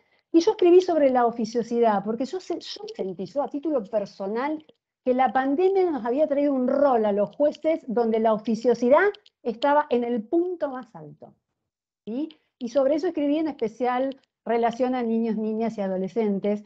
Y muchas de estas cosas creo que tienen que quedarse. Tienen que quedarse. Yo, por ejemplo, haber podido entrar a la casa de los chicos a través de las herramientas tecnológicas, no lo pienso dejar de lado, porque no saben lo que me gusta, lo que me divierto y lo que veo. Veo sus cuartos, veo sus juguetes, veo sus perros, veo dónde están, dónde se mueven. Para mí fue, por supuesto que va a estar el informe social siempre, porque es la perito la que sabe, pero poder entrar y poderlos ver en su lugar, no lo quiero perder, porque ha sido maravilloso lo que he podido lograr, los chicos con los teléfonos dejando de lado en los procesos de vinculación a los guardadores y mostrándome dónde vivía, ¿sí? Bien. ¿Qué pasó en pandemia? ¿Qué podemos decir de los alimentos y pandemia? Bueno, necesariamente el Estado, a través de todas las normativas que tuvo que dictar para hacerle frente a la pandemia del COVID-19, interfirió en las actividades económicas. Lógicamente se interfirió en las actividades económicas. Y afectaron las relaciones las relaciones jurídicas patrimoniales que estaban en curso. Había que analizar cada caso en particular, porque no era lo mismo los que tenemos un sueldo que los que tenían que salir a la calle a ganarse el pan, porque si no, no les entraba dinero, ¿sí? ¿Qué se vio? Se vio caída de los acuerdos, justamente porque no se podía salir a trabajar. Esto llevó a que ante la caída de los acuerdos entre los progenitores tenían que sí o sí trasladarle la prestación a los abuelos que a lo mejor cobraban una jubilación mínima, pero que cobraban algo cuando los padres no podían salir a trabajar. Y ahí era el tema de cómo chocaba, cómo tensionaban estos grupos vulnerables. Aumenta el trabajo de cuidado. Todo lo que dijo Ceci hoy en su charla, cerraron las escuelas. Muchos se quedaron con sus mamás muchos tiempos, que además eran maestras, médicas, porque nos encontramos en una situación de una total incertidumbre, que además pasaba de que había que cuidar a familiares enfermos frente a un sistema de salud colapsado, y todo con mucho miedo, porque teníamos mucho miedo, no sabíamos qué nos pasaba cuando salíamos a la calle, ¿sí? Por supuesto, el aumento de tensiones dentro del hogar, el tema de la violencia de género, la violencia económica, temas ya todos más que tratados y vistos recién por Ceci. ¿Podemos asimilar la pandemia al caso fortuito? Y bueno, quizás sí, en un contrato, podemos hablar de que el incumplimiento a raíz de la pandemia de COVID-19 lo podemos asimilar a un caso fuertito, pero no podemos usar el COVID-19 ni la pandemia para desobligarnos en materia de relaciones de familia, especialmente liberarnos en las relaciones económicas de padres e hijos. No es el motivo. Un fallito que les traje, ahora vamos a ver algunos. Por ejemplo, miren esto, plena pandemia, abril del 2020, dijo la cuota alimentaria, Cámara Nacional Civil, fijada a favor de un niño de 7 años debe confirmarse, en ese momento era de 10.000 pesos, aun cuando el progenitor demandado invoque que sufrió una merma en su trabajo como consecuencia de la emergencia sanitaria por coronavirus, y que la cuota supera el 30% de sus ingresos como taxista, pues tanto sobre el apelante como sobre la progenitora recae la obligación de realizar todos los esfuerzos necesarios para atender la asistencia de sus hijos, sin que puedan excusarse de su cumplimiento invocando falta de trabajo o de ingresos suficientes. El tema de la notificación por WhatsApp lo voy a pasar porque es algo que ya está más que conocido, pero son las cosas que nos trajo la pandemia en materia alimentaria. Este caso del Juzgado Nacional Civil 25, acá se pidió una cuota extraordinaria, que Ceci también habló. ¿Qué había pasado acá? Tanto la madre como el hijo habían sufrido el tema del COVID y habían tenido graves afecciones de salud y tuvieron que hacer frente a gastos que no estaban pensados, gastos extraordinarios de hospitalización, medicamentos, graves situaciones de salud. ¿Qué se dijo acá? La cuota alimentaria se fija para atender las necesidades ordinarias de la vida, es decir, la que se sucede regularmente de acuerdo a las circunstancias del alimentado al momento de fijarla o convenirla. Sin embargo, en el curso de la vida pueden subvenir necesidades que no aparecen cubiertas por la cuota ordinaria, por cuanto no fueron previstas al momento de establecerla. Basado en ello, se considera procedente reclamar una cuota extraordinaria de alimentos para enfrentar dichas necesidades sobrevinientes, y acá se le fija una cuota de pesos 8.000 destinada a regir durante todo el ASPO. No sé en qué momento le habrán levantado a lo mejor esta cuota, pues después tuvimos el DISPO, pero durante el ASPO le fijaron una cuota extraordinaria que tenía que ver con todos estos problemas, y fíjense cómo aparece la solidaridad familiar también acá, a pesar de que era el padre, lo traje por el tema de los alimentos y la pandemia. Disminución de cuota planteada por el abuelo, noviembre del 20, plena pandemia, habla de que, bueno, cómo se flexibiliza el pedido de la cuota hacia los abuelos, pero también debe verificarse en cada caso en particular las posibilidades del abuelo, otra vez, la atención entre los grupos vulnerables, ya que si se trata de adultos mayores en estado de vulnerabilidad, ambos derechos deben ser compatibilizados y armonizados.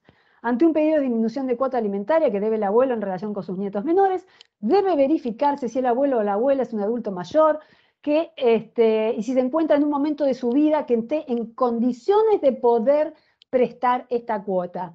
Acá cobraba una jubilación mínima, se puede corroborar que el monto de los ingresos es realmente muy acotado y se baja la cuota que tenía el abuelo. Y este otro caso, que es del juzgado de primera instancia de Orán, habla de una situación de hipervulnerabilidad. O sea, no solo el abuelo era vulnerable, sino que era hipervulnerable. Analiza, obviamente, la situación en que se encontraba el adulto mayor.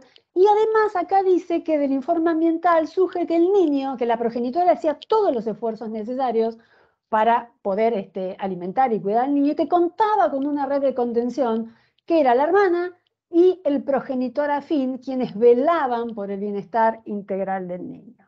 Entonces, en este caso, dice, encontrándose ampliamente probado, no corresponde acá, no le fijaron obligación a los abuelos paternos por la hipervulnerabilidad en la que se encontraban, y obviamente se tomaron medidas del 553 para el progenitor que incumplía la cuota. Acá tenemos un fallo también de la Cámara de Mendoza, donde también estábamos en plena pandemia, pero ya en el 2021, donde el padre solamente podía trabajar 4 o 5 horas diarias, y si bien era él quien tenía que hacer el mayor esfuerzo, consideraron que, como esto no era suficiente para el niño, entra a jugar ahí el rol de la buena paterna que había sido demandada, y también se impone una cuota para que la abuela se haga cargo. Fíjense este caso. Ya en este caso tenemos 3 grupos vulnerables, porque ¿qué teníamos acá? Niños, niñas y adolescentes que le reclamaban a su abuelo abuelo adulto mayor, pero este abuelo adulto mayor tenía hijos chicos. Entonces teníamos 3 grupos vulnerables. Fíjense, en la especie se trata de 3 grupos de personas vulnerables.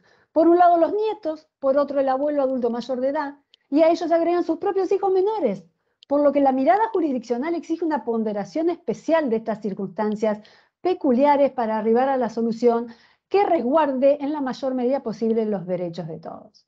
La respuesta más compatible con todos los intereses de los involucrados en autos es sostener la cuota, pero reduciendo su carga, y esta la baja a un 10%. Pero fíjense cómo la cantidad de grupos y de gente que entra a tensionarse en el reclamo de los parientes. La citación a los obligados, voy pasando porque ya son casi las 5 menos 5, ¿sí? Es lo que estuvimos hablando hoy, de poder citar a los otros abuelos, por ejemplo, lo que me dice el artículo 668. Esto también fue resuelto porque en un fallo que se le había rechazado a los abuelos la posibilidad de citar a los otros abuelos, la Cámara Civil y Comercial Sala 1 de La Plata no, dice que sí, que no hay ningún inconveniente, y acá tienen los argumentos que ya están más o menos hablados, pero sigo para adelante, que me interesa llegar a los tíos.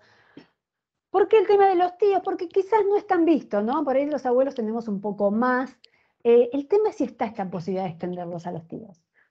A ver, los tíos sí, son parientes, obviamente, tendrían una obligación subsidiaria, pero no están en el 537 ni en el 538, ¿sí? Esa es la realidad. No surge de la norma la extensión a los tíos. Entonces, ¿hay algún fundamento para extenderle los alimentos a los tíos? Bueno, este fallo que les traje de Salta del 2020, muy escueto en la fundamentación del juez o jueza, admite la petición de extensión de cuota a los tíos, fundado justamente en el 537 de los alimentos a los parientes y del fundamento en la solidaridad familiar. Pero no, obviamente la tía no había interpuesto ninguna excepción de falta de legitimación pasiva, ¿eh? Sí. Quedó ahí. Liudgar hace un comentario sobre este artículo, que acá les dejo en las filminas para que lo lean. Él habla del fundamento supralegal y del fundamento legal. El fundamento supralegal, obviamente, o extranormativo, habla de la solidaridad familiar, ¿sí? Y en cuanto al fundamento legal, dice, ¿esta solidaridad familiar es limitada subjetivamente? Esto es, ¿cualquier familiar tiene deber a reclamar abonar la prestación?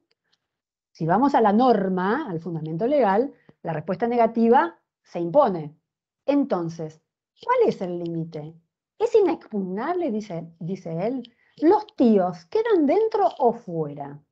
Analiza el 537 y obviamente dice, por el 537, lógicamente están afuera, ¿sí? Pero, dice, esta limitación, se vuelve a preguntar, ¿es inexpugnable, inexpugnable? ¿Hay alguna manera de sortear esta limitación? Dice, acá entendemos que está el meollo de la cuestión, sin que haya sido abordado por el juzgador. O sea, que se ha resuelto de modo diverso a lo que expresa la norma, con una fundamentación insuficiente, que era la del 537. Pues se invoca un artículo para obligar a un sujeto que no está incluido en él. Se invocaba el 537. Sin que pueda encontrarse siquiera implícitamente en su literalidad o finalidad de la norma. Entonces, tenemos una decisión judicial que invoca una prescripción legal, que dispone obligar hasta X para resolver cargar más allá de X, sin argumentar ni fundar tal extensión. Todo esto, dice, nos lleva a plantearnos con independencia del holding concreto si hay fundamento legal. Al respecto, entiende él, se desprende implícitamente el fundamento del cúmulo innominado, que son referidos por la Constitución del cúmulo de derechos, ¿no? En el 33, y explícitamente, de modo expreso, en los tratados de jerarquía constitucional. ¿En qué? En el derecho a mantener un nivel de vida adecuado. Jáuregui dice que, también obviamente que comparte la extensión a los tíos, pero dice, primero habría que ver en qué modo el Estado colabora, con qué planes, qué está recibiendo esta persona, ¿sí? Y después ver cómo lo podemos extender a estos parientes. Dice, en cada caso concreto en aplicación de los principios de oficiosidad, efectividad y celeridad, en consonancia con el interés superior, en caso de estar demandado por alimentos personas que carecen de legitimación sustancial expresa, pasiva, como es el caso del fallo, la magistratura debería instar las medidas probatorias para conocer con premura cabalmente los ingresos que perciben los alimentados del sistema de seguridad social, tanto de nación como de provincia y del municipio en su caso. Ello posibilitará arribar a una solución justa, razonablemente fundada y poner en debate la responsabilidad estatal subsidiaria. Otro caso de tíos, juzgado de familia de Oberá. Acá dijo que, bueno, no había otro pariente más cercano. Hay una fundamentación un poco más profunda en los tratados, no lo dejó solamente en el artículo 537, habla del deber solidaridad, dice que además no había otro familiar, y le oponen la excepción de falta de legitimación pasiva, que obviamente la rechaza, porque se habían muerto los abuelos, no había hermanos, era lo único que quedaba, era este tío, entonces le hace aplicable la obligación al tío. Sin perjuicio de la aplicación de la regla de subsidiariedad, los alimentos son debidos por los parientes que están en mejores condiciones para proporcionarlos, es decir, que los obligados del mismo grado concurren según su capacidad económica. Si el demandado considera que existe un pariente en mejores condiciones para prestarlo, puede ser desplazado de su obligación, se alega y prueba esta situación fáctica. El Código Civil faculta al juez a analizar y determinar la persona que se encuentra en mejores condiciones para realizar el aporte. Aquí podemos afirmar que la distribución de las cargas respecto a la abuela y la tía permite que se cumpla el cometido del aporte y que esto signifique sin que esto signifique un peso desmedido para ninguno de los aportantes subsidiarios. Entonces considera que la norma de fondo ha ampliado los legitimados pasivos de la obligación alimentaria, incluyendo en ciertas circunstancias al conviviente de la progenitora, al progenitor afín, estando ya separado de esta, es decir, que el abanico del código expande la obligación, o más bien la legitimación pasiva. Excede ampliamente la enumeración del 537, por lo que ya no hablamos de una enumeración taxativa, sino enumerativa. O sea que tenemos que buscar al pariente que se encuentra en mejores situaciones. Este era el comentario de Esquisato, que les dije hoy cuando hablábamos de los vulnerables, y acá vuelve a hablar de los derechos en pugna, hablando del fallo de Oberá. Bueno, se lo dejo para que lo lean, porque ya lo hablábamos, el tema de la vulnerabilidad de los grupos.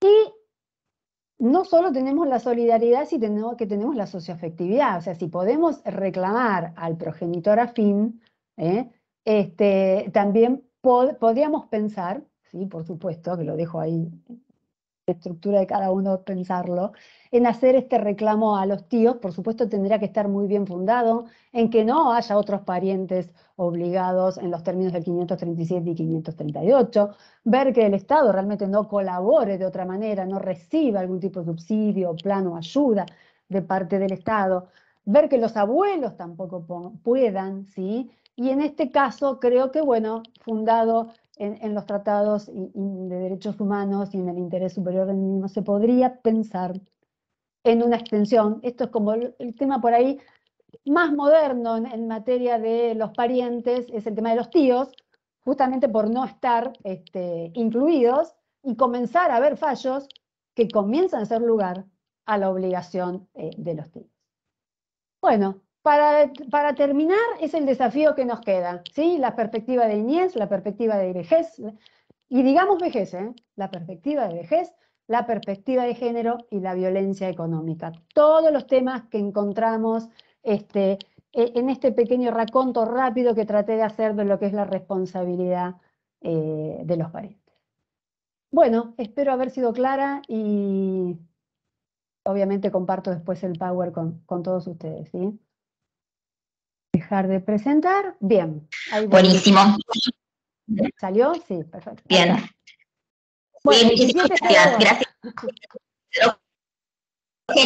Dos genias del derecho de familia, la verdad que estuvo muy buena la exposición de ambas y demostraron más que nada lo que queríamos realmente reflejar en estos dos encuentros, ¿no? Que en cada dificultad, como decíamos al principio de la otra semana, reside una oportunidad, y la oportunidad fue mejorar.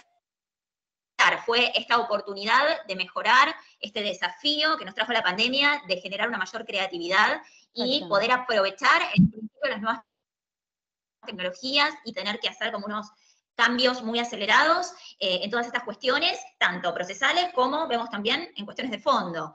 Y me parece que muchas de estas cosas que mencionaban ustedes, y como bien dijeron, fueron quedando, y es importante que sigan quedando, y que si ya no tenemos una situación de emergencia que la justifique y es necesario llevar adelante reformas procesales o reformas de los códigos, bienvenida sea, ¿no? Pero ver cuáles fueron estos progresos y estos avances y poder seguir siendo creativas, innovadoras en estas cuestiones y poder trabajar en conjunto. Hay un juez de la familia de La Plata que dice, de un lado y del otro del mostrador, pateamos para el mismo arco, ¿no? Vamos para el mismo lado y tratamos de solucionar los problemas de las familias, los problemas que se van planteando, tratamos de ayudar a la gente yendo para el mismo lado, no es que hay una situación de que confrontamos, sino que el derecho de las familias pasa por otro lado. Confrontamos, no entendimos nada. Por buscar soluciones integrales. No entendimos nada, esa es la realidad. Tal cual. Así que, bueno, la verdad que bueno, me parece gracias por la que fueron convocatoria. excelentes ambas exposiciones. Muchísimas gracias a ustedes, muchas gracias por darnos este espacio. Y no sé si hay gente que quiere preguntar algo, por lo menos en el chat yo no veo preguntas. Veo solamente palabras de agradecimiento y que fueron excelentes las exposiciones. Bueno, gracias. Un placer que les haya gustado.